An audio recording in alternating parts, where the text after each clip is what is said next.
నమస్తే అన్న, అందరికీ నమస్కారం.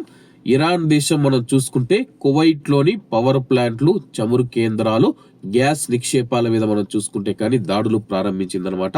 ఈ దాడుల వల్ల మనం చూసుకుంటే ప్రస్తుతం పవర్ ప్లాంట్ మీద దాడి చేసింది. కువైట్ లోని పలు ప్రాంతాలలో విద్యుత్ కు అంతరాయం కూడా ఏర్పడిన విషయం అందరికీ తెలిసిందే.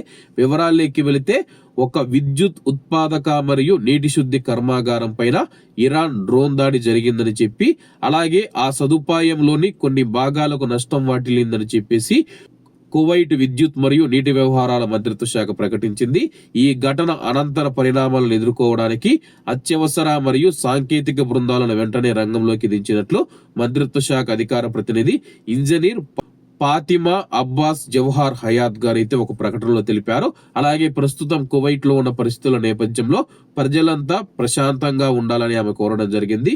పుకార్లను వ్యాప్తి చేయవద్దని చెప్పేసి తాజా సమాచారాన్ని అందించడంలో మంత్రిత్వ శాఖ పారదర్శకతకు కట్టుబడి ఉందని చెప్పేసి ఫాతిమా గారు పునరుద్ఘాటించారు.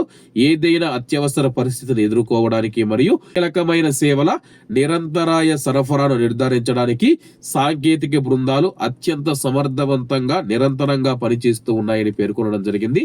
ప్రస్తుతం కువైట్ లోని ఒక పెద్ద పవర్ ప్లాంట్ మరియు నీటి శుద్ధి కర్మాగారం పైన ఇరాన్ దాడి చేసిందని చెప్పి కువైట్ విద్యుత్ మరియు నీటి వ్యవహారాల మంత్రిత్వ శాఖ అధికారికంగా ప్రకటించింది. కొన్ని ప్రాంతాలలో నీళ్లు మరియు అలాగే విద్యుత్ సరఫరాకు అంతరాయం కలుగుతుందని చెప్పేసి కువైట్ లో ఉన్న ప్రజలు ప్రశాంతంగా ఉండండి, మేము 24 గంటలు మా బృందాలు పనిచేస్తూ ఉన్నాయి, ఎవరూ భయపడవలసిన అవసరం లేదని చెప్పేసి కువైట్ విద్యుత్ మరియు నీటి వ్యవహారాల మంత్రిత్వ శాఖకు సంబంధించిన ఇంజనీరు ఫాతిమా గారు ఇది తెలపడం జరిగింది.